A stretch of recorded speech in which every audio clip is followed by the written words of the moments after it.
আসসালামু আলাইকুম। কি অবস্থা সবার? আশা করি অনেক ভালো। তো দেখুন এই রৌদ্রের মধ্যে কিভাবে এই লোকটি কাজ করছে।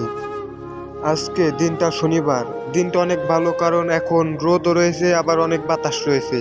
কারণ কিছুদিন আগে দুবাইতে অনেক বৃষ্টি নেমেছে, এই কারণে এখনো এত পরিমাণে গরম পড়েনি দুবাই।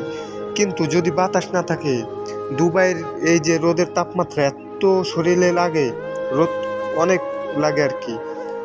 এত গরম হয়ে যায় তখন, যা বলার বাইরে, ধারণা করা যায় না। তো আপনারা হয়তো এখন বুঝতেছেন যে বাংলাদেশে 40 থেকে 42 ডিগ্রি গরম পড়ছে, তাই কত গরম।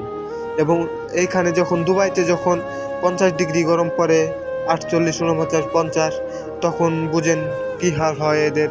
এই রোদের মধ্যে দেখুন কিভাবে এত কষ্ট করে কাজ করা হয় দুবাইতে। তো এটা মূলত একটি নিচের এই ছাদের সিলিংগুলো পরিষ্কার করছে। প্রবাস জীবনটা এতটা সহজ নয়। অনেকেই জানেন যে বিদেশে যাব, ঘুরবো ফিরবো আর খাবো, এটা নয়। তো এখানে 8 ঘন্টা 10 ঘন্টা ডিউটি করে যাওয়ার পর রুমে যেয়ে রান্না করে খাবে, অনেক কষ্ট।